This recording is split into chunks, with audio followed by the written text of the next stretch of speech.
দেখুন, আজ মুখ্যমন্ত্রী শুরুই করেছেন হাতে দুটো নথি নিয়ে। বলেছেন যে বিজেপি এসআইআর এর নামে এনআরসি করতে চাইছে। পার্থ ভৌমিক আজকেই বলেছেন, দেখাবো খানিকক্ষণের মধ্যে, যে একজন বৈধ ভোটারের নাম বাদ গেলে হুবহু তন্ময় খানিকক্ষণ আগে যেটা বলল, যে মমতা বন্দ্যোপাধ্যায় এবং অভিষেক বন্দ্যোপাধ্যায় বাংলায় আগুন জ্বালিয়ে দেবেন, কোট আনকোট পার্থ ভৌমিক বলছেন যে কোনো বৈধ ভোটারের নাম যদি বাদ যায় পাড়ার বিজেপি নেতাদের আটকে রাখবেন। এই ষড়যন্ত্রের তত্ত্ব আমার পরের বক্তা যেহেতু বিজেপির আরেকজন মুখপাত্র, আমার এই প্রশ্ন করতে হবে যে মানুষ বিশ্বাস করলে বিজেপির তো বিড়ম্বনা বাড়বে। অব্র সুমনদা কি বলবো, খুব ভয় ভয় আজকে আপনার স্টুডিওতে এসছি। আসার সময় আমি গুগল করছিলাম, দেখিয়ে দিচ্ছি যে বিভিন্ন ধরনের ভূতের নাম কি কি এলো শুনবেন। শাকচুন্নি, মেছো ভূত, নিশি, দেও, পল্টারজিস্ট, পেতনি, মামদো ভূত এবং স্কন্দগাটা।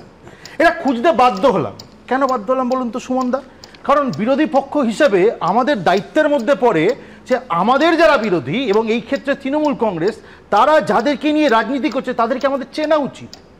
তৃণমূল কংগ্রেসের বিবর্তনটা বুঝুন এবং মানবের বিবর্তনের সঙ্গে তৃণমূলের বিবর্তনটা কিরকম একাত্ম হয়ে গেছে বুঝুন। ইতিহাসের পাতার কোন দিকে হারিয়ে যাচ্ছিলেন যুবনেতা সমিতিরা, আমি আরও পেছনে চলে যাচ্ছি। প্রথমে বন মানুষ, তারপর মানুষ, এখন হচ্ছে অতি মানুষ। এই অতি মানুষের পর্যায়ে চলে গেছে তৃণমূল কংগ্রেসের মুখপাত্ররা এবং তৃণমূল কংগ্রেস দল হিসাবে। এমন এমন সব বক্তব্য দিচ্ছে আপনি ধরতেই পারবেন না যে তৃণমূল মুখপাত্র নাকি তন্ত্র সাধক। হ্যাঁ, কিন্তু একজন বৈধ ভোটারও যদি বাদ যায় বিজেপি নেতাদের পাড়ায় পাড়ায় আটকে রাখতে হবে। আপনার টিভিতেই আপনি দেখেছেন একজন বৈধ পরে এসছে, আগে বলেছে একজনের নাম বাদ গেলেও দেখে নেব, সেটা আপনিই দেখিয়েছেন, আপনার শো থেকেই জানতে পেরেছি। এবার বিহার নিয়ে অনেক কথা শুনছিলাম সুমনদা, বিহারের একটু তথ্যটা তুলে ধরি। মৃত ভোটার 22 লাখ, তাদের নাম বাদ গেছে। তার মানে এই অতিমানব বা তন্ত্রসাধক তৃণমূল মুখপাত্ররা, যুব নেতা তৃণমূল মুখপাত্ররা ওই মৃত ভোটারদের জন্য কিন্তু লড়াই করে যাচ্ছে। সেই জন্য এই ভূতের নাম সার্চ করতে বাধ্য হলাম, কিছু করার নেই। সকালবেলা ঘুম থেকে উঠে 10 বার করে হনুমান চালিসা পড়তে হচ্ছে, কিছু করার নেই, এদের সঙ্গে রাজনীতি করছি। আর একটা বড় প্রশ্ন এলো যে বিহারে কোথায় অনুপ্রবেশকারী ধরা পড়লো বাবা? তো যুব নেতা সমীর থেকে আমি উত্তর দিচ্ছি এবং আরেকজন যুব নেতা তন্ময় থেকে উত্তর দিচ্ছে। বয়স্ক বললো রেগে যাচ্ছেন, যুব নেতা বললো রেগে যাচ্ছেন, এরকম করলে তো খুব মুশকিল। শুনুন না দাদা, শুনুন না। এবার 36 লক্ষ ভোটার, তাদেরকে খুঁজে পাওয়া যায়নি, ট্রেস করা যায়নি। এ রাজ্যে অনুপ্রবেশকারী না। আপনি দায়িত্ব নিয়ে বলতে পারবেন? আপনি তো বড় তন্ত্র সাধক, তাহলে বলে দিন। আর আপনি সারাদিন ইতিহাসের পাতা ঘাটেন দাদা, সারাদিন সকালবেলা উঠে ইতিহাসের বই ঘাটছে, ঠিক আছে, তাহলে কিন্তু আমি বলছি যে এই 36 লক্ষ যে অনুপ্রবেশকারী, এটাও তো প্রমাণ করতে হবে।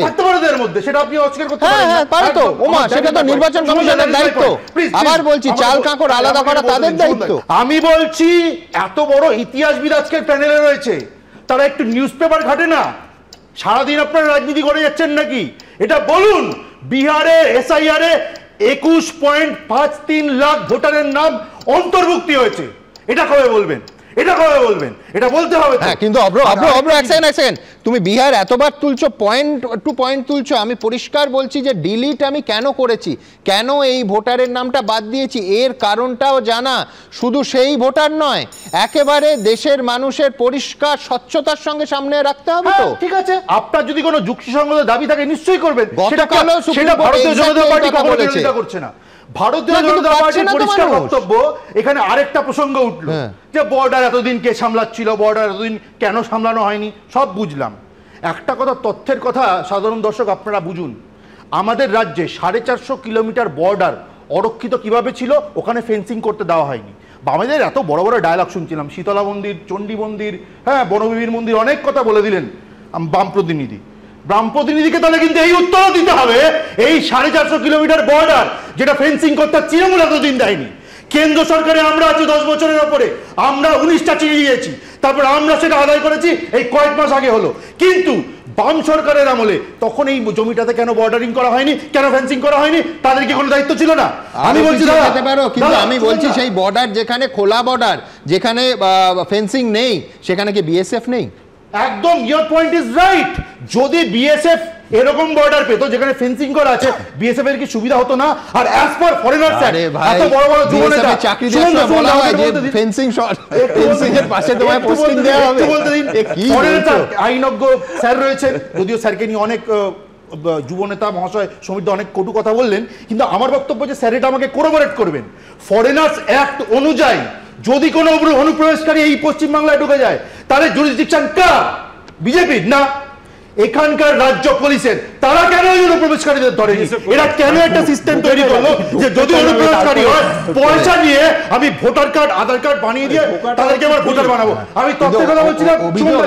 আমি দুপক্ষে বলতে হবে, দুপক্ষেই সেটা হচ্ছে এই যে পয়সা নেওয়ার কথা হচ্ছে না। হ্যাঁ, আমরা তো একাধিক প্রতিবেদন দেখিয়েছি যেখানে একাধিক এজেন্সি, রাজ্যের এজেন্সি, রাজ্য পুলিশ, এসটিএফ, তারা দেখিয়েছে, উদ্ধার করেছে যে কত জাল ভুয়ো নথি এ রাজ্যে তৈরি হচ্ছে। কিন্তু পয়সা নেওয়ার কথা উঠলে যারা সীমান্ত থেকে চোখ বন্ধ করে থেকে বাইরের লোক ঢোকাচ্ছে, পয়সা নেওয়ার অভিযোগ তো সকাল বিকেল তাদের বিরুদ্ধে উঠছে।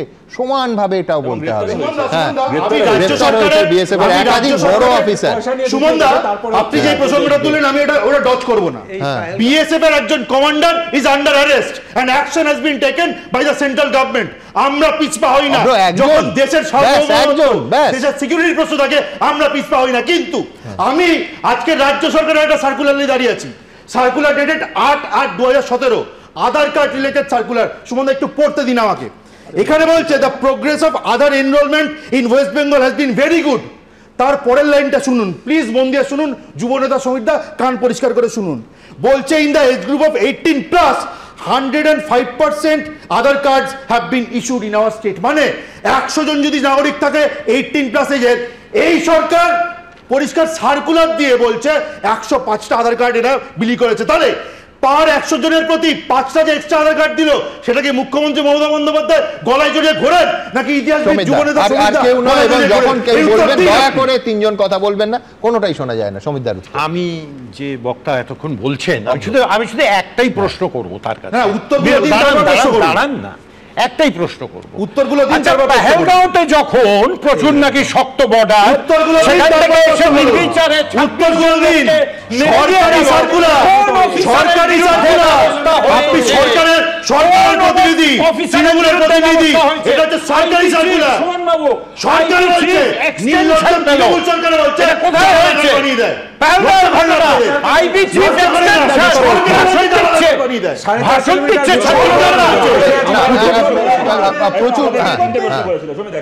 ভাই, চেঁচামেচি করো না, আমি শুনেছি। আমি জাস্ট 1 সেকেন্ডে বলছি। এক হচ্ছে যে ওই 1 কোটি লোক ঢুকেছে, শুভেন্দু অধিকারী বললেন, ও বললো 1 জন অ্যারেস্টেড হয়েছে। মানে একজন বিএসএফ অফিসার যদি 1 কোটি লোক ঢুকিয়ে থেকে থাকে তাহলে তো তাকে নোবেল প্রাইজ দেওয়া উচিত। দ্বিতীয় কথা আমি বলছি, অভ্র নিশ্চয়ই আমার সাথে একমত হবে, এখানে গত 10 বছরে যতবার এই বর্ডার ফেন্সিং এর প্রশ্ন উঠেছে, যদিও পশ্চিমবাংলা এবং বাংলাদেশের মধ্যে যে বর্ডারে ফেন্সিং নেই, একটা অংশ রিভার বর্ডার রয়েছে ইছামতি থেকে শুরু করে ইত্যাদি, বাট আমি সেগুলো ছেড়ে দিয়েও যদি বলি, এই প্রশ্নে আমাদের পার্টির স্ট্যান্ড বরাবর এটা হয়েছে যে রাজ্য সরকারকে সহযোগিতা করতে হবে কেন্দ্র সরকারের সঙ্গে যেখানে যেখানে ফেন্সিং করা পসিবল জমি দেওয়ার জন্য। এবার বামফ্রন্ট সরকারের সময়ের ভূমিকার কথা বললাম, আমি জিজ্ঞেস করছি একটা উদাহরণ দেখাতে পারবেন? বামফ্রন্ট সরকারের সময় তো 6 বছর বিজেপি গভর্নমেন্ট চলেছিল, বর্ডারে ফেন্সিং সহ কোনো জাতীয় নিরাপত্তার প্রশ্নে বিজেপি গভর্নমেন্টের সঙ্গে বামফ্রন্ট সরকারের কোনো সংঘাত হয়েছিল? কোথাও এলকে আডবাণী বা কি বাজপেয়ী অভিযোগ করেছেন যে বামফ্রন্ট সরকার জাতীয় নিরাপত্তা কি বর্ডারকে সুরক্ষিত করার প্রশ্নে আমাদের সঙ্গে সহযোগিতা করছেন না? দেখাতে পারবেন না। এখন এই টকশোতে বসে গেলো। আর লাস্ট আমার কথা,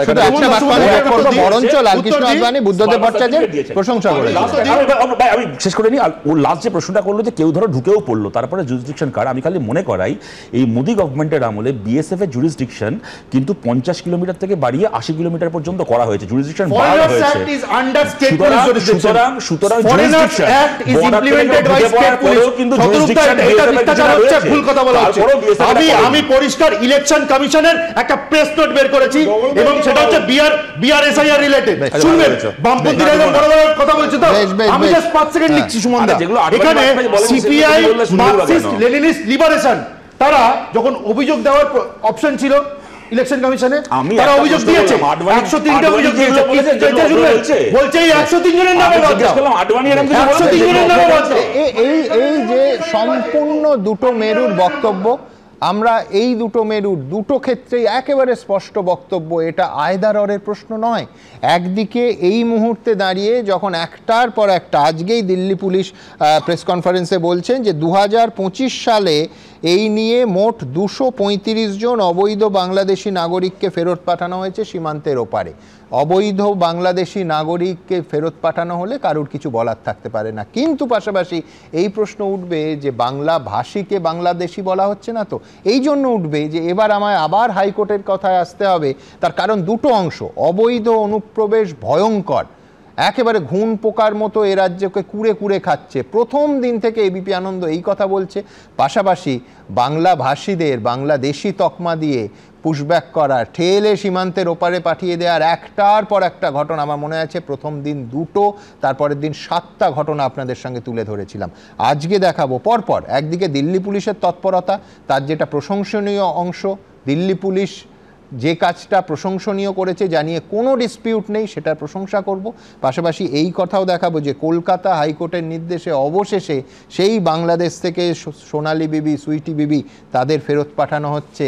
একেবারে তারা আমাদের এই রাজ্যের আমার আপনার মতো নাগরিক ছিলেন এবং বীরভূমে তাদের পরিবার স্বাগত জানানোর অপেক্ষায় বসে আছে। দিন গুনছে, আরও পরিষ্কার বললে ঘন্টা গুনছে। এই ছবিটা দুটো দিক সমেত একমাত্র আমরা দেখাবো আপনাদের। মনে রাখতে হবে, কাউকে আহত করবার চেষ্টা করবেন না। রয়্যাল বেঙ্গল টাইগারকে আপনি যদি আহত করেন, সে কিন্তু রিটেলিয়েট করবে। বাংলায় ভোটার তালিকার বিশেষ সংশোধনের প্রস্তুতি তুঙ্গে, যা ঘিরে চলছে রাজনৈতিক বাকযুদ্ধ। তৃণমূল কংগ্রেসও এই পশ্চিমবঙ্গের মাটি থেকে নিশ্চিহ্ন হতে চলেছে। এক পক্ষ এসআইআর চাইছে, অপর পক্ষ বিরোধিতা করছে। এরই মধ্যে রাজ্য ও রাজধানীতে খোঁজ মিলল একাধিক বাংলাদেশি অনুপ্রবেশকারী সন্দেহে 28 জন বাংলাদেশের নাগরিককে গ্রেফতার করল দিল্লি পুলিশ। অন্যদিকে মুর্শিদাবাদে পুলিশের জালে ধরা পড়েছে 6 জন বাংলাদেশের নাগরিক। গোপন সূত্রে খবর পেয়ে বুধবার রাতে রাজধানীর বিভিন্ন প্রান্তে অভিযান চালায় দক্ষিণ পূর্ব দিল্লি পুলিশের বিশেষ সেল। দিল্লি পুলিশের দাবি, ধৃতদের কারুর কাছে পাসপোর্ট বা নাগরিকত্বের পরিচয়ের কোনো প্রকার বৈধ নথি ছিল না। দিল্লির পাশাপাশি বুধবার রাতে মুর্শিদাবাদের রানীনগরের হাডুরডাঙ্গা থেকে অবৈধভাবে এদেশে প্রবেশের অভিযোগে 4 বাংলাদেশি নাগরিককে গ্রেফতার করে রানীনগর থানার পুলিশ। পুলিশ সূত্রে খবর, প্রত্যেকেই রাজশাহী জেলার শহরগাছির বাসিন্দা। ওই রাতেই ডোমকলের ভাতশালা মোড় থেকে অনুপ্রবেশকারী সন্দেহে আরও 2 জনকে গ্রেফতার করে পুলিশ। পুলিশ সূত্রে দাবি, দুজনেই বাংলাদেশের করিমগঞ্জ জেলার কিশোরগঞ্জের বাসিন্দা। ধৃতদের কাছ থেকে মিলেছে বাংলাদেশের মোবাইল ফোন ও সিম কার্ড। রানীনগর থেকে মাত্র 7-8 কিলোমিটার দূরেই বাংলাদেশ সীমান্ত। অন্যদিকে ডোমকল থেকে প্রায় 20 থেকে 22 কিলোমিটার পেরোলেই বাংলাদেশ। এমন কয়েক লক্ষ লোক ভোটার হয়েছে, তারা এসেছেন 540 কিলোমিটার সীমান্তে জমি বিএসএফকে না দেওয়ার জন্য বাংলাদেশ থেকে, এবং তারা মূলত বাংলাদেশের মুসলমান এবং রোহিঙ্গা।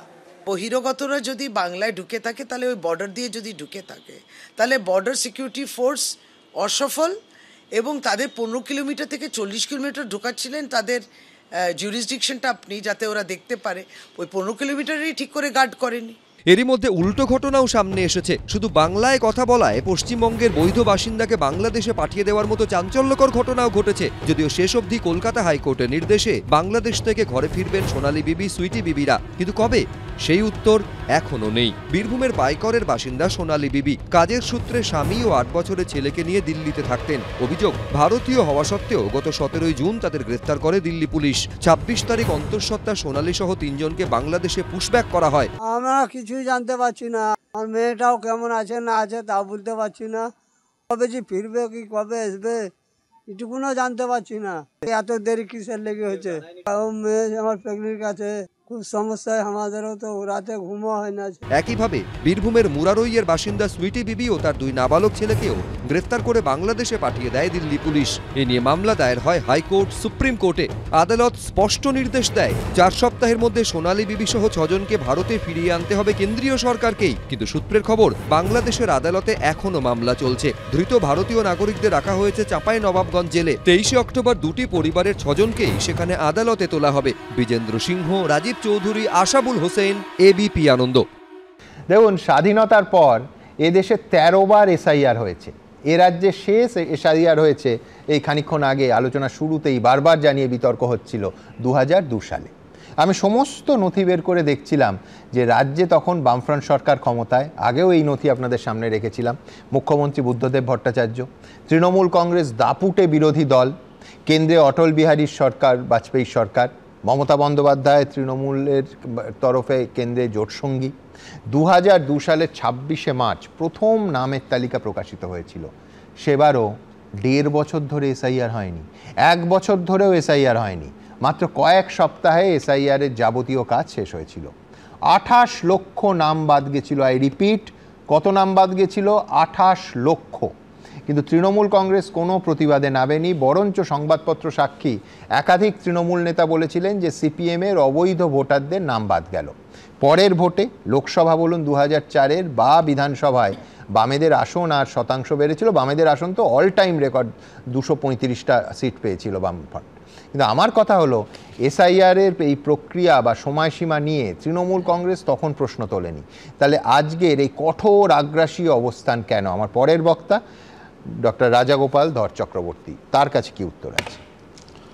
সুমন্ত, আজকের এই অনুষ্ঠানে আমি যারা শুনছেন সারা বিশ্বজুড়ে তাদের বিজয়ের শুভেচ্ছা জানাই। বাংলার মানুষ আজকের এসআইআর বলতে আমরা স্যার বলতাম, মহাশয় বলতাম, এখন আমরা বুঝতে পারছি যে সেটা আরও বড় জিনিস, তাই না? যে গুরুত্ব কেন, দেখো আমি একটু পরিষ্কারভাবে বুঝিয়ে দিতে চাই। 2002 সালে যখন লাস্ট রিভিশন হলো, ইন্টেন্সিভ রিভিশন, তখন ওরা জানাচ্ছে 4,58,00,000 ভোটার ছিল। 2025-এ ওয়েস্ট বেঙ্গলে যে ভোটার লিস্ট থেকে দেখতে পাচ্ছি 7,60,00,000, অর্থাৎ 3,02,00,000 ভোটার বেড়েছে। যারা অঙ্ক করতে পারেন তারা দেখবেন 66%। এই 23 বছরে বা 22 হচ্ছে দাঁড়াচ্ছে 66%।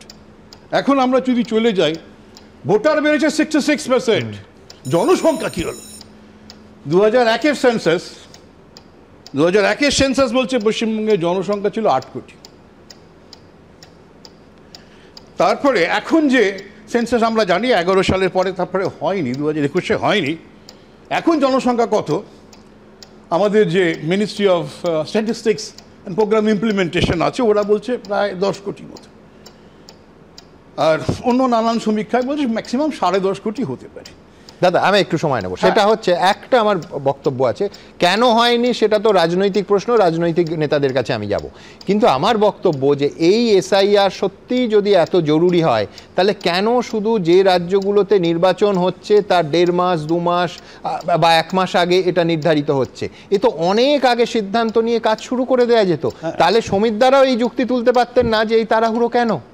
দেখুন, মানে ব্যাপারটা হচ্ছে যে যখন জানা গেল, এখন সব কিছু করা যায় না। যখন এপিক কার্ড তো স্বাধীনতার পর থেকেই করা যেতে পারত, ফার্স্ট ইলেকশন কমিশনার তো করতে পারত, তার নাম তো আমরা শুনলাম, আমরা সবাই জানি, কিন্তু করলেন কে? T N Seshan. We have to wait for some good officers. আমরা দেখলাম যে দেখুন এই জিনিসটা এসআইআর হয়তো আরও আগে দরকার ছিল, কিন্তু এখন করেছে কেন? আমি সেটাই তো বলছিলাম যে পপুলেশন বেড়েছে 31%, আর ভোটার বেড়েছে 60%। বলছি প্রশ্নটা আমি আসছি, আমি তো জবাব দিতে চাইছি। জবাবটা হচ্ছে হ্যাঁ শুনে রাখো, জবাবটা হচ্ছে যে ভোটারের থেকে জনসংখ্যা দ্বিগুণ যদি ভোটার বাড়ে, তাহলে স্বাভাবিকভাবে একটা ইন্টারভেনশনের প্রশ্ন আছে। আগেকার সবাই চুপ করে গেছিল, কিন্তু এখন যিনি এসছেন তিনি চুপ করতে পারেননি, যে একই কারণে টিএন সেশন চুপ করে ছিলেন না। সুতরাং নির্ভর করে কারা ইলেকশন কমিশনের দায়িত্বে আছে। যিনি দায়িত্বে ছিলেন তিনি বুঝেছেন যে ও জরুরি, কেন আইন অনুযায়ী, সংবিধান অনুযায়ী। না আমি সব বুঝলাম, কিন্তু আমি বলছি এই প্রক্রিয়াটা, আমি শুধু এইটুকু বলছি রাজাগোপাল দা, এই প্রক্রিয়াটা তো আর কয়েক মাস আগেই শুরু করা যেত। আমরা তো প্রত্যেকে জানি যে নির্ধারিত পশ্চিমবঙ্গের ভোট হচ্ছে 26 সাল, আর নির্ধারিত বিহারের ভোট হচ্ছে 25 সাল। মানে আমি বলছি আনুমানিক মাসও তো এতদিন বলে দেওয়া যেত যে 25শে নভেম্বর আর এপ্রিল মে রেগুলার প্রসেসে করা উচিত, এবং হচ্ছে যে একসঙ্গে মানে নানান ধরনের লিঙ্কেজ যদি করা যায়, যেহেতু ভোটার লিস্টে কারা মারা যাচ্ছে সে তো সিভিল রেজিস্ট্রেশন ডিপার্টমেন্টের তথ্য থাকে, সেগুলো সঙ্গে লিঙ্ক আপ করা উচিত। সেগুলো হয়নি, এগুলো ত্রুটি রয়েছে, কিন্তু তার মানে এই নয় যখন জানতে পারছে যে এত গরমিল রয়েছে তখন আমি ইন্টারভেনশন করবো, চোখ মেলে চুপ করে বসে থাকবো। আমি দেখতে পাচ্ছি যে যারা নাগরিক নয় তারা ভোটারের নাম রয়েছে, আমি সংবিধানে আমার দায়িত্ব দিয়েছে, যারা নাগরিক তাই ভোট নয়, সংবিধান আমায় দায়িত্ব দিয়েছে, ইলেকশন কমিশনের একটা দায়িত্ব। আমরা সাধারণ মানুষ হিসেবে মনে করি নাগরিক হিসেবে আমাদের অধিকার, আমরা ঠিক করবো কে আমাদের প্রতিনিধি হবে। অন্য লোক প্রতিনিধি হতে পারে না। কিন্তু এখানে তারা যারা ঢুকেছে দেশের মধ্যে আমাদের দয়া করতে পারে, আমরা তাদেরকে আশ্রয় দিতে পারি, কিন্তু ভোটাধিকার সে দেশের সরকার গঠন করবে যাদের নাম যারা অবৈধভাবে রয়েছে। শুধু দেখুন শুধুমাত্র অন্য দেশ থেকে এসেছে নয়, ভোটারের থেকে যদি পপুলেশন থেকে ভোটার বেশি হয়ে যায় তার মানে একই লোক নানান ভাবে ধরে ঢুকে গেছে নাকি। জরুরি কাজ এটা নিয়ে আমার মনে হয় কেউ দ্বিমত নয়, কিন্তু হঠাৎ এই শেষ বেলায় 1 মাসের সময় কেন? এক এক করে প্লিজ এক এক করে বলতে আসেন। প্লিজ আমি বলতে পারছি না, আমি বলতে পারছি না রাজাগোপাল দা, আরে তোমার হয়ে বলুন না, আমি রাজাগোপাল দা ঠিকই বলেছে, একটা জায়গায় একটুখানি সমস্যা হচ্ছে। আচ্ছা আমি আসছি তোমার প্রশ্ন জবাব। সরকার নির্বাচিত করছে না, সরকার আগে থেকে একটু ভোটার নির্বাচিত করে দিচ্ছে। এখানে ব্যাপারটা কি, রাজাগোপাল দাকে যে প্রশ্নটা করা হলো, আমি বিনয়ের সঙ্গে বলছি, উনি বোধহয় একটু এড়িয়ে গেলেন। প্রশ্নটা এইখানে নয় যে ভোটার লিস্ট ক্লেন্সিং হবে কিনা, প্রশ্নটা স্পেসিফিক্যালি করা হয়েছিল যখন যে রাজ্যে এসআইআরটাকে আমি অনেক উইথ ডিউ টাইম আমি করতে পারি, তখন সেখানে না করে এমনভাবে আমি রাজ্য এবং সময়কাল বেছে নিচ্ছি যাতে যে লোকগুলোর নাম তারা যেন সেই ভোটটাই ভোট না দিতে পারে, অন্তত সেই ভোটটাই যেন ভোট না দিতে পারে। এইটা কেন? এই উত্তর আমি দিলাম না। দারুণ পয়েন্ট হচ্ছে, তৃণমূলের দারুণ পয়েন্ট হচ্ছে, কিন্তু ব্যাপারটা হচ্ছে সুপ্রিম কোর্টে সরি ভুলে গেছি, তুমি আগে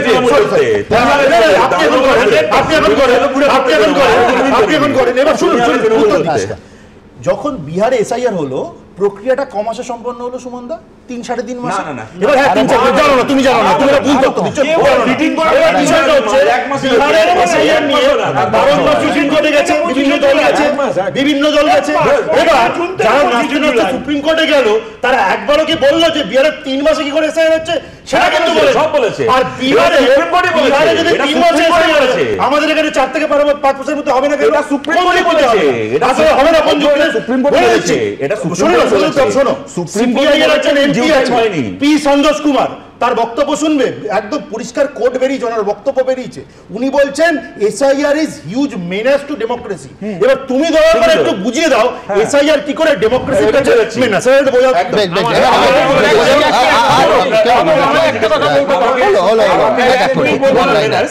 ডেমোক্রেসি বলতে আমরা বুঝি যেখানে জনগণ সরকার নির্বাচিত করবে, এসআইআর মানে হচ্ছে সরকার জনগণ নির্বাচিত করছে, ভোটার নির্বাচিত করছে, সেই কারণে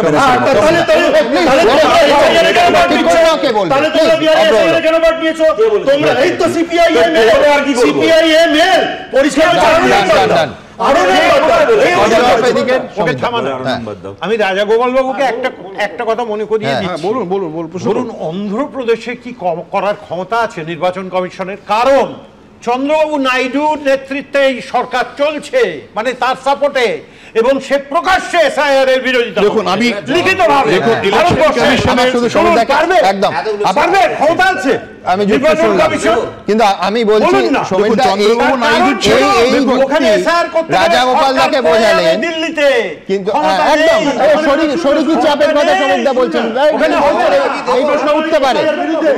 বেশ বেশ বেশ বেশ, কিন্তু তার আগে আমি বলছি এই যুক্তি সমীর দ্বারা সৌগত রায়কে বোঝাতে পারবেন? পরের প্রতিবেদনে দেখে নি। এসআইআর এর নাম করে ভোটার, জেনুইন ভোটারদের ভাগ দিলে মনে রাখবেন, যা অন্য রাজ্য করতে পারে না, বাংলার মানুষ কিন্তু অনেক স্ট্রং, তারা ব্রেভ। এসআইআর এর প্রতিবাদে মমতা বন্দ্যোপাধ্যায় যখন খড়গহস্ত, তখন সম্পূর্ণ উল্টো সুর শোনা গেল তারই দলের পরপর 4 বারের সাংসদ সৌগত রায়ের গলায়। স্পেশাল ইন্টেনসিভ রিভিশন হবে, তার মানে ভোটার লিস্টে কিছুটা সংশোধন হবে, সে নিয়ে আপত্তির কিছু থাকতে পারে না। মুখ্যমন্ত্রী যখন এসআইআর এর মধ্যে ষড়যন্ত্র দেখছেন, তখন সৌগত রায় এসআইআর এর মধ্যে আপত্তির কিছুই দেখছেন না। এসআইআর এ আপনাদের আপত্তি নেই?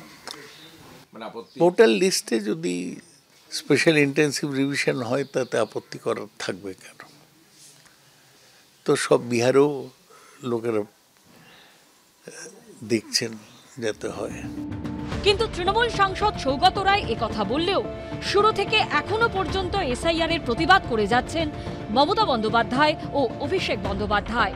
এমনকি এসআইআর বিরোধী আন্দোলন প্রয়োজনে দিল্লি অবধি নিয়ে যাবার হুঁশিয়ারি দিয়েছেন তারা। बिहार में 40 लाखों का ज्यादा आदमी को नाम निकाल दिया और बंगाल में भी करने वाला है। अगर करेगा तो घेराव कर्मसूची करेंगे, पूरा घेराव होगा, पूरा आंदोलन होगा। हम नाम काटने नहीं देंगे, हम नाम डालने नहीं देंगे ডিটেনশন ক্যাম্প में। বিজেপি চক্রান্ত তো চলছে, নির্বাচন কমিশনের ষড়যন্ত্র চলছে। বাংলা থেকে যদি এরা একটা মানুষের মৌলিক অধিকারও কাটতে চায় বা জোর জবরদস্তি গাজোয়ারি করে একটা মানুষের নামও এরা বাদ দেয়, তাহলে 1 লক্ষ বঙ্গবাসীকে নিয়ে দিল্লিতে বৃহত্তর আন্দোলন করে আমরা বাংলার ক্ষমতা কি, যাতে এই আন্দোলন সর্বাত্মক হয়, আমরা তার প্রমাণ এবং তার বাংলার ক্ষমতা তাদেরকে বুঝিয়ে দেব। এখানেই প্রশ্ন উঠছে, তাহলে কি এসআইআর নিয়ে দলীয় অবস্থানের উল্টো দিকে রয়েছেন সৌগত রায়? তৃণমূল যদি ইলেকশন কমিশনকে বলতো যোগ্য নাম যেন বাদ না যায়, তাতে তো কারো কোনো আপত্তি নেই, সবাই একমত আছে।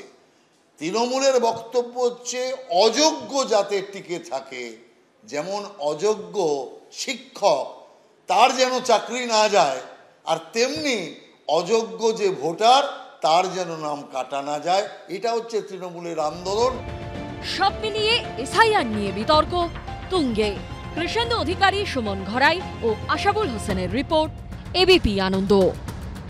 দেখুন, এই প্রতিবেদন যখন চলছে তখনও আলোচনা এতটা চিত্তাকর্ষক জায়গায় আসছে, আমি মাঝে মাঝে ভাবছি যে এর ভিডিও তুলে পরে আপনাদের কাছে পোস্ট করব কিনা।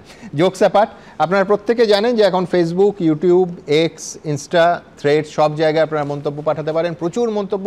আমি কয়েকটা মন্তব্য জাস্ট তুলে নেব। কৃষ্ণচন্দ্র ভর তিনি লিখছেন, এসআইআর এর দায়িত্বে থাকা বিএলওদের অবস্থা এখন শাঁখের করাতের মতো। মিহির কানুনগো তিনি লিখছেন, শাসক দল যদি স্বচ্ছ ভোটার লিস্ট চান তাহলে এসআইআর নিয়ে এত ভয় কেন? এসআইআর হওয়া উচিত, কিন্তু বৈধ ভোটারদের অধিকার যেন হরণ না হয়। গৌতম বাগুই লিখছেন, ভুয়ো ভোটার গণতান্ত্রিক ব্যবস্থাকে প্রতিষ্ঠিত করতে পারে না, এসআইআর আবশ্যিক। অতীশচন্দ্র ভাওয়াল লিখছেন, রাজায় রাজায় যুদ্ধ করে উলুখাগড়ার প্রাণ যায়, এসআইআর নিয়ে সরকার ও কমিশনের সংঘাতে কর্মীদের অবস্থা ঠিক তাই। আর এইখান থেকে আমার পরের প্রতিবেদনে আসব, যে প্রতিবেদনে আমরা দেখাবো যে এসআইআর হওয়ার পর কত নাম বাদ যাবে, এই নিয়ে একটার পর একটা সংখ্যা দিচ্ছেন বিজেপি নেতারা। প্রশ্ন আগেই করেছি, এবার ঠিক কে কি বলেছেন দেখাবো। পাশাপাশি আজকেই পার্থ ভৌমিক যা বলেছেন ওই আটকে রাখার ব্যাপারটা কি বলেছেন এক্স্যাক্টলি পার্থ ভৌমিক দেখাবো। এসআইআর এ কমপক্ষে 1 থেকে 1 কোটি 20 লক্ষ মানুষ তারা কিন্তু বাদ যাবে। তার মানে কি পার্টি অফিসে বসে পরিকল্পনা তৈরি করছে আর ইলেকশন কমিশনকে দিয়ে স্ট্যাম্প মারবে? দুয়ারে কড়া নাড়ছে এসআইআর। আগামী সপ্তাহ থেকেই শুরু হয়ে যেতে পারে ভোটার তালিকা সংশোধনের বিশেষ প্রক্রিয়া। আর এসআইআর এ কত নাম বাদ পড়তে পারে তা নিয়ে বিজেপি নেতারা ইতিমধ্যেই ভবিষ্যৎবাণী শুরু করেছেন। পূর্ব অভিজ্ঞতা বলে 2002 সালে যে লাস্ট এসআইআর হয়েছিল পশ্চিমবঙ্গে 26 লক্ষ নাম বাদ গেছিল। যে সঠিক এসআইআর হলে গত 10-12 বছরে বাংলাদেশের মুসলমান যেভাবে ঢুকেছে কাঁটাতারের মেড়া না থাকার ফলে, তাতে 1 কোটিরও বেশি নাম বাদ যাওয়া উচিত। এসআইআর এ কমপক্ষে 1 থেকে 1 কোটি 20 লক্ষ মানুষ যারা অবৈধভাবে ভোটার হিসেবে পশ্চিমবঙ্গের মাটিতে আঁকড়ে ধরে বসে আছে তারা কিন্তু বাদ যাবে। সেখানে রোহিঙ্গা মুসলিম, বাংলাদেশি মুসলিম, ভুতুরে ভোটার এরা কিন্তু কোনোভাবেই পশ্চিমবঙ্গে আর ভোট দিতে পারবে না। বিজেপি নেতাদের ভবিষ্যৎবাণী নিয়ে পাল্টা আক্রমণ শানিয়েছেন মমতা বন্দ্যোপাধ্যায়। এসআইআর এর কাজ শুরু হওয়ার আগে বিজেপির একজন কেন্দ্রীয় মন্ত্রী তিনি কি করে বলেন যে 1.5 কোটি ভোটারকে বাদ দিতে হবে ইমিডিয়েট? তার মানে কি পার্টি অফিসে বসে পরিকল্পনা তৈরি করছে আর ইলেকশন কমিশনকে দিয়ে স্ট্যাম্প মারবে? বিহারে যদি 69 লক্ষ বাদ যায়, এখানে তার ডবল হবে কমসে কম পশ্চিমবঙ্গে। এসআইআর এ কত নাম বাদ গেল তার উপর যে বিধানসভা ভোটের ভবিষ্যৎ অনেকাংশেই নির্ভর করছে তা বিজেপি ও তৃণমূল নেতাদের কথা থেকেই স্পষ্ট। আমাদের টার্গেট আছে যে 1 কোটি তারা টার্গেট দেখেছে বাংলাতে। এই 1 কোটি ভোট যদি গোলমাল হয়ে যায় তাহলে কিন্তু অনেক রেজাল্ট উল্টে যাবে, অনেক রেজাল্ট পাল্টে যাবে। সেখানে আমাদের ভোটের দিন যতই আপনি ভালো ভোট করুন কিছু করতে পারবেন না। কারোর নাম বাদ গেলে বিজেপি নেতাদের পাড়ায় পাড়ায় ধরবে, দেখি কত ধানে কত চাল। একটা বৈধ ভোটার একটা ওরা যদি বাদ দিতে চায় বাংলায় আগুন জ্বালিয়ে দেবে মমতা ব্যানার্জি, অভিষেক ব্যানার্জি। আমি তাই বলি, আগুন জ্বলে যাবে বাংলার বুকে। ভোটার তালিকায় কাদের নাম বাদ যাবে, কাদের নাম থাকবে, এই নিয়ে এখন জোর বিতর্ক। সুমন ঘরাই, সমীরণ পাল ও ভাস্কর মুখোপাধ্যায়ের রিপোর্ট, এবিপি আনন্দ। রাজশ্রী, একজন বৈধ নাগরিকের নাম বাদ গেলেও বিজেপি নেতাদের আটকে রাখতে হবে। না না, পার্থবাবু যে অভিনয় করা নাটকের থেকে সময়টা নিয়ে যে মানুষের কথা, ব্যারাকপুরের লোকের কথা ভাবছেন, এটা দেখেও ভালো লাগছে। কিন্তু ভালো অভিনেতা, না না, উনার ভালো অভিনেতা, উনার দলের লোকই বলেছেন, তো আমি বলছি না যে এমপিরা অভিনয় করছে, নাটক করছে, ওনাদের সময় নেই, বলেছেন ওনার দলেরই একজন। তো যাই হোক, দেখো সুমন, আমি আগেও বলেছি, আবার বলছি, একটু আগে যে আলোচনাটা হলো যে বিএসএফ নাকি ধরছে না, ছেড়ে দিচ্ছে, আমি আগেও আবারও বলছি, তোমার এই স্টুডিওতে তুমি বিএসএফ এর ডিজি বিএসএফ এবং ডিজি বেঙ্গল পুলিশ দুজনকে ডাকো লাইভ শোতে। ডিজি বিএসএফ কতজন অনুপ্রবেশকারীর তালিকা ধরে পুলিশের হাতে দিয়েছে এবং বেঙ্গল পুলিশ কতজনের এগেনস্টে অ্যাকশন নিয়েছে তার তালিকা নাম বাই নাম। এইটা একে হ্যান্ডওভার করেছি, এর এগেনস্টে নেওয়া হয়েছে, ইয়েস টিক মার্ক, এইটা করো। আর কতজনকে পশ্চিমবঙ্গ পুলিশ ছেড়ে রেখে দিয়েছি, এই তালিকাটা করো, এটা নিয়ে করলেই ল্যাঠা চুকে যাবে। আর একটা কথা বলে দিচ্ছি, এখানে বলতে হবে, সেটা হচ্ছে যে এই যে বিএসএফ এর কাজ তো তালিকা দেয়া নয় রাজ্য পুলিশকে, বিএসএফ এর কাজ হচ্ছে সীমান্তটা নিশ্চিত করা, যাতে অমিত শাহের কথা অনুযায়ী যে পায়রা উঠতে পারবে না, এইভাবে নিশ্চিত করা। পশ্চিমবঙ্গ পুলিশকে অ্যাকশন নিয়েছে যাদেরকে ধরে দিয়েছে। আর একটা কথা আমি বলে দিচ্ছি, এই যে একটু আগে শান্তনু ঠাকুরের 1 কোটি 20 লক্ষ টাকা, তো এই 1 কোটি 20 লক্ষ নয়, না না, পশ্চিমবঙ্গের তৃণমূলের সব ব্যাপারে টাকা না, সব তো পার্থদান খাদের পাওয়ার থেকে, না না, পাশে বসে আছি না পার্থদান ইয়েতে। যাই হোক, এই 1 কোটি 20 লক্ষ জনসংখ্যা, এটা আমি আগামীকাল আসবো, এসে ব্রেনুলিয়া দিয়ে দেবো, বুয়াদা নিশ্চয়ই দিয়ে দেবেন মমতা বন্দ্যোপাধ্যায়ের হাতে। মমতা বন্দ্যোপাধ্যায় বলেছিলেন 1.5 কোটি অনুপ্রবেশকারী আছে, যারা বাদ গিয়েছে এখন অব্দি কোন সরকার 2005 সালে পার্লামেন্টে, 5 সালে পার্লামেন্টে তো সেখান থেকে এই যুক্তি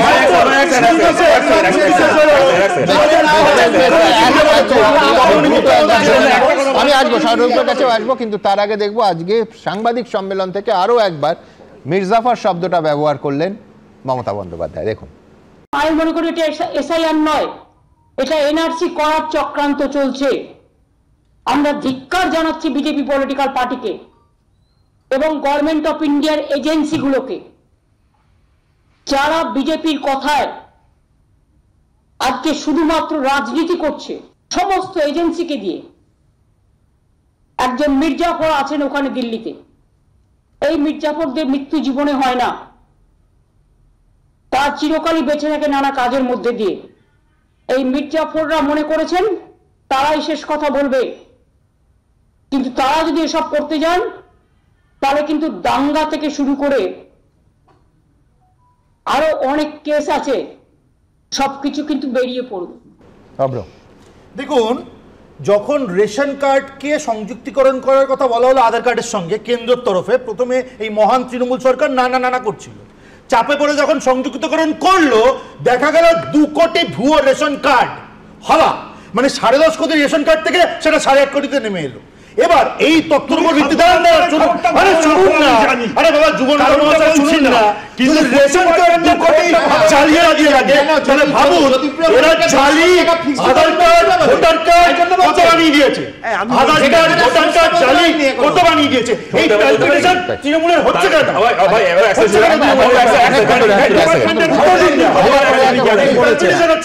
আমি একটু বলি, বলেনি ভাই, আরে তোমরাই তো বলছো, আমি যতদূর জানি ও খুব একটা ভুল বলেনি। এটা ঘটনা যে রাজ্য পুলিশের পক্ষ থেকেও যে কোঅপারেশনটা করা, সেটা অনেক ক্ষেত্রে করা হয় না। এবং দেখো, আমি বারবার করে কথাটা বলছি, এইসব প্রশ্নে আমরা কখনো একচেটিয়াভাবে এটাকে অস্বীকার করিনি। আমরা সবসময় বলেছি রাজ্য এবং সেন্টারের মধ্যে আন্তরিক কোঅর্ডিনেশন থাকা উচিত। আমি সেদিক থেকে ওর অভিযোগ কিছুটা সত্যি বলে আমারও ধারণা, কিন্তু এটা উল্টো দিকেও আছে। ধরো আমির শেখ বলে আমাদের বাংলার একটি ছেলে, তাকে প্রথমে রাজস্থান পুলিশ ধরলো, 2 মাস বাংলাদেশি বলে 2 মাস জেলে রেখে অত্যাচার করলো, বিএসএফ এর হাতে তুলে দিল, বিএসএফ তাকে বাংলাদেশে প্রত্যর্পণ করলো, ছেলেটি বাংলাদেশের জেলে থাকলো, তারপর আদালতের রায়ে তারপরে সে বাংলায় ফিরে আসলো। শান্তনু ঠাকুরকে নিয়ে যে কথাটা হচ্ছে আমরা দেখলাম, শান্তনু ঠাকুরের সই করে দেওয়া ওই মতুয়া মহাসংঘের সার্টিফিকেট মাটিতে পড়ে আছে, তার উপর পুলিশের বুটের দাগ, হরিয়ানার পুলিশ তাকে চ্যাংদোলা করে তুলে নিয়ে গিয়ে ডিটেনশন ক্যাম্পে ঢুকিয়ে দিয়েছে, এটাও আমরা দেখেছি। সুতরাং বলতে গেলে দুটোকে নিয়ে আলোচনা করতে হবে। আর অভ্রর কথা থেকে একটা জিনিস বুঝলাম, যেটা ঠিকই বললো, রেশনের সাথে আধার কার্ড লিঙ্ক করার পর অনেক নাম বাদ গেছে, অর্থাৎ আধার কার্ড জিনিসটা খারাপ না, কিন্তু সেক্ষেত্রে কিন্তু এসআইআর এর ধরা যায় এটা অস্বীকার করা যায় না। রাজ্য সরকার নিজে বলছে তারা জাল আধার কার্ড দিয়েছে, সেটাও অস্বীকার করা যায় না। বলেই সে কেন অস্বীকার করা যাবে? অভ্র যেটা বললো একদমই ঠিক, যে আধার কার্ডের সঙ্গে রেশন কার্ড লিংক করা। হ্যাঁ আমি বলে তোমরাই বলেছো, আমি একটু বলে নি। হ্যাঁ বলো বলো। এবার সেই রেশন কার্ড, এটা ধরে দেখো, সেই রেশন কার্ডকে মান্যতা দেওয়া হচ্ছে না। এটা ধরে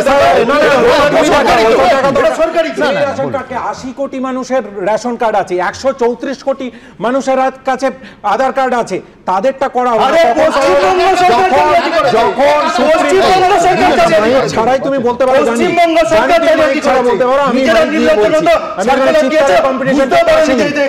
এবার সুপ্রিম কোর্ট থাপ্পড় মেরেছে,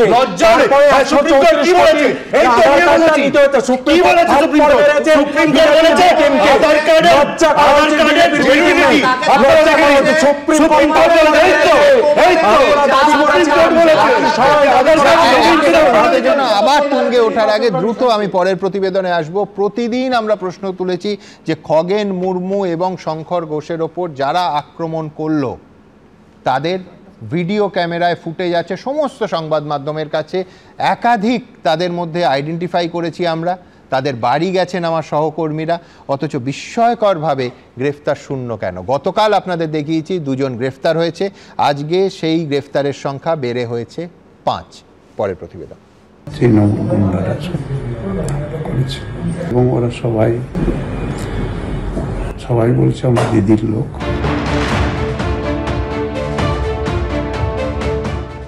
নাগরাকাটায় বিজেপির সাংসদ বিধায়কের আক্রান্ত হবার ঘটনায় বৃহস্পতিবার আরো 3 জনকে গ্রেফতার করল পুলিশ। এই নিয়ে মোট 5 জন, যদিও এফআইআরে এদের কারোর নাম নেই। আমার তো ধারণা যাদের গ্রেফতার করেছে সেটাও সাজানো, হয়তো যারা মেরেছে তাদেরকে বাদ দিয়ে অন্যদেরকে গ্রেফতার করেছে। এই পুলিশের উপরে আমার তো ভরসা নেই। যদিও বুধবার একরামুল হক ও গোবিন্দ শর্মা নামে যে 2 জনকে গ্রেফতার করা হয়েছিল তাদের ছবি প্রকাশ করে পুলিশ জানিয়েছে হামলার সময় তারা ঘটনাস্থলেই ছিলেন। একজনকে দেখা যাচ্ছে গাড়ি লক্ষ্য করে কিছু একটা ছুটছেন, আরেকজনকে জামার আস্তিন গোটাতে গোটাতে একেবারে মারমুখী ভূমিকায় দেখা যাচ্ছে। বৃহস্পতিবার আরো 3 জনকে গ্রেফতার করা হয়। ধৃতরা নাগরাকাটা ব্লকের খয়ের বাড়ির বাসিন্দা। কিন্তু এফআইআরে নাম থাকা 8 জন কোথায়? এই প্রশ্ন তুলে পুলিশ তৃণমূল আতাতের অভিযোগ করেছেন শুভেন্দু অধিকারী। পাল্টা জবাব দিয়েছে তৃণমূল। আপনাদের কি কারোর এতটুকু সন্দেহ আছে যে পশ্চিমবঙ্গটা লুম্পেন, গুন্ডা, জেহাদি, মস্তান তাদের হাতে চলে গেছে? 72 ঘন্টা হতে যায়, এফআইআর নেম লোকেরা একটাও অ্যারেস্ট হয়নি। এর থেকে লজ্জার কি আছে? 4 নাম এফআইআরে নেই। তৃণমূলের সঙ্গে কথা বলে বন্দোবস্ত করে ওদের নিয়েছে, যেগুলোকে নিয়েছে তৃণমূল ওদেরকে পুলিশকে তুলে দিয়েছে। শুভেন্দু বাবু বলছেন অ্যারেস্ট কাদের করেছি? আমরা যাকে চাইছিলাম তাদের। আপনার চাওয়ার মতো তো অ্যারেস্ট হবে না। যেমন যেমন ইনকোয়ারি হয়েছে, যারা যারা ছিলেন তাদেরকে অ্যারেস্ট করা হয়েছে, কিংবা যাদের নামে এফআইআর হয়েছে। আমি কাউকে চাইছি তাই জন্য অ্যারেস্ট হবে নাকি? মন মর্জি।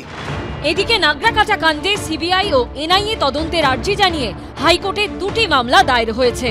14ই অক্টোবর জোড়া মামলার শুনানি হবে। পশ্চিমবঙ্গে দলীয় সাংসদ বিধায়ক আক্রান্ত হবার পাল্টা ত্রিপুরার আগরতলায় তৃণমূলের পার্টি অফিসে ভাঙচুর চালানো হয়েছে বিজেপির মিছিল থেকে। সেই ঘটনায় এদিন আগরতলার এনসিসি থানায় গিয়ে অতিরিক্ত পুলিশ সুপারের কাছে এফআইআর দায়ের করেন তৃণমূলের প্রতিনিধিরা। পরে রাজভবনে গিয়ে স্মারকলিপিও দেন কুণাল ঘোষরা, যদিও রাজ্যপাল ছিলেন না। রাজা চট্টোপাধ্যায়, আবির দত্ত ও প্রসেনজিৎ সাহার রিপোর্ট, এবিপি আনন্দ। বছর ঘুরলেই 26-এর বিধানসভা ভোট, বুঝতেই পাচ্ছেন সেই জন্য আজ স্টুডিওর পরিবেশ এত উত্তপ্ত। দফায় দফায় এ রাজ্যে এসে বৈঠক করছেন বিজেপির কেন্দ্রীয় নির্বাচনী পর্যবেক্ষক ভূপেন্দ্র যাদব আর বিপ্লব দেবরা। তারা বারবার যে জায়গাটায় জোর দিচ্ছেন সেটা হচ্ছে বুথ স্তরের সংগঠন। কারণ কয়েক মাস আগেও রাজ্য বিজেপি নেতৃত্বের তরফে জানানো হয় যে এ রাজ্যের প্রায় 17,000 বুথে কমিটি গড়ার মতো পরিবেশ নেই।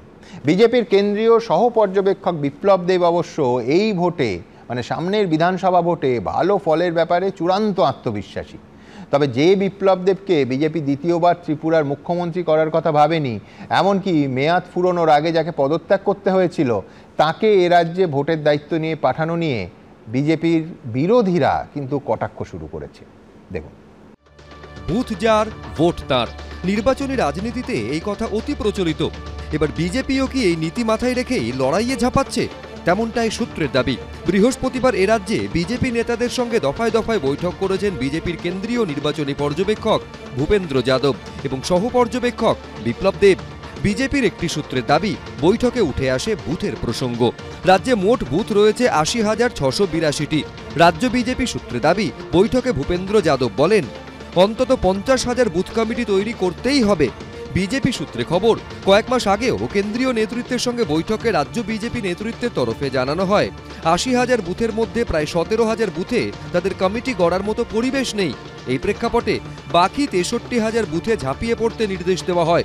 সূত্রের দাবি, এর মধ্যেও প্রায় 50% বুথে অর্থাৎ 30,000-এর মতো বুথে কমিটি গড়তে পেরেছে বিজেপি। কিন্তু সেটা কি ভোটে জেতার পক্ষে যথেষ্ট? রাজ্য বিজেপি অবশ্য বলছে বুথ স্তরে তারা আগের থেকে শক্তি বাড়াতে পেরেছে। বুথ স্তরে বিজেপি এখন সর্বত্র জায়গায় পৌঁছে গেছে।